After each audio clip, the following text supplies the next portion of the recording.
Morning news India पर आपका स्वागत है। मैं हूं आपका अपना अजीज डॉक्टर उरुक्रम शर्मा। निर्मला सीतारमण ने बजट पेश कर दिया। उनका बतौर वित्त मंत्री 7वां बजट है। बजट के ऊपर दोनों सदनों के अंदर चर्चाएं चल रही है और इसके अंदर पूरी तरीके से विपक्ष इसको बजट को निराशाजनक बता रहा है। किसी राज्य को कुछ नहीं मिला तो उसके लिए उस राज्य के जो नेता हैं वो इसको अपने लिए बहुत ही अपसेट करने वाला बजट बता रहे हैं। जिससे अखिलेश यादव जिस तरीके से उत्तर प्रदेश को कुछ नहीं मिलने वाली बात कर रहे हैं, तो संजय राउत कह रहे हैं कि अब दो राज्य बिहार और आंध्र प्रदेश भी सरकार के जुड़ गए।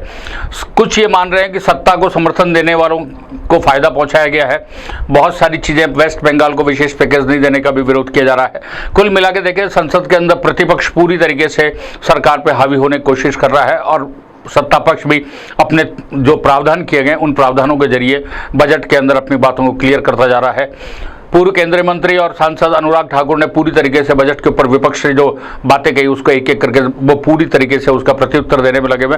इसी बीच इन्हीं सब विषयों पर हमने बात करने की कोशिश की एक्सपर्ट से, जो कैपेरो मारुति इंडिया लिमिटेड के सीईओ हैं और कैपेरो मारुति इंडिया लिमिटेड के ग्रुप सीएफओ भी वो हैं। उनसे हमने बात करी तो उन्होंने कहा कि ये बिल्कुल कभी खुशी कभी गम देने वाला, कुछ मीठा कुछ खट्टा है, इस तरीके का बजट है। इसमें कुछ फायदे भी है तो कुछ पॉजिटिविटी भी है, कुछ नेगेटिविटी भी है। इसको आने वाले दिनों के अंदर देखे जाए तो यूथ के हिसाब से जो डेवलपमेंट, जो रोजगार को बढ़ाने की बात की गई उसके अंदर काफी प्रावधान किए गए। सरकार के सामने लक्ष्य 2047 तक भारत को विकसित राष्ट्र बनाने का है। आइए उन्हीं से जानते हैं कि बजट पर वो क्या कहते हैं। सरकार का तीसरा कार्यकाल और उसका पहला budget finance minister Nirmala Sitharaman ने कल पेश किया। ये जो बजट है इसकी थीम रही है विकसित भारत के ऊपर। सरकार चाहती है भारत को एक विकसित राष्ट्र बनाना और उसी लॉन्ग टर्म पर्सपेक्टिव की पॉइंट ऑफ व्यू से इस बजट को पेश किया गया। यह बजट मेरे हिसाब से थोड़ा खुशी और थोड़ा गम का बजट है। कुछ पॉजिटिव भी है और कुछ नेगेटिव भी है। अगर मैं पॉजिटिव पॉइंट्स की बात करूं तो सरकार का फिस्कल डेफिसिट पर कंट्रोल करना ये एक अच्छा कदम है। जॉब क्रिएशन के ऊपर जो सरकार ने जो बातें रखी गई हैं, जिस हिसाब से इंसेंटिव जो इंडस्ट्रीज को देंगी उससे डेफिनेटली जॉब क्रिएशन होगा और युवाओं को रोजगार मिलेगा।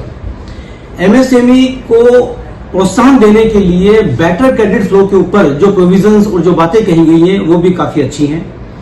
एंजल टैक्स को हटा देने से डेफिनेटली स्टार्टअप को बूस्ट मिलेगा और मोर स्टार्टअप्स आगे तरक्की कर पाएंगे। और कस्टम ड्यूटी कम करने से कहीं ना कहीं डोमेस्टिक इंडस्ट्री को फायदा होगा और मैन्युफैक्चरिंग इंडस्ट्री को फायदा होगा। कुछ गम भी है इस बजट में, जहां कुछ नेगेटिव बातें भी हैं, जैसे लॉन्ग टर्म कैपिटल गेन और शॉर्ट टर्म कैपिटल गेन का जो रेट बढ़ा दिया गया है उससे कहीं ना कहीं मिडिल क्लास इन्वेस्टर्स को नुकसान होगा, उनको ज्यादा टैक्स देना पड़ेगा। और सबसे बड़ी बात जो है कि कई सालों से जो सैलरी क्लास, जो मिडिल क्लास सरकार से अपेक्षा कर रहा था कि उनको कुछ टैक्स का रिबेट मिलना चाहिए जिससे उनके जेब में कुछ पैसे आए, बट इस बात में उनको निराशा ही हाथ लगी है क्योंकि जो टैक्स रिबेट सरकार ने दी है वो काफी कम है और जो आशाएं थी सैलरी क्लास को वो काफी ज्यादा थी। कुल मिला के मेरा यह मानना है कि यह बजट एक मिश्रित बजट है जहां पे थोड़ा खुशी थोड़ा गम दोनों है, but long term point of view से मुझे लगता है कि सरकार का जो विकसित राष्ट्र बनाने का सपना है उसमें कहीं ना कहीं ये बजट आगे जाके एक बहुआयामी और एक long term point of view से काम करेगा।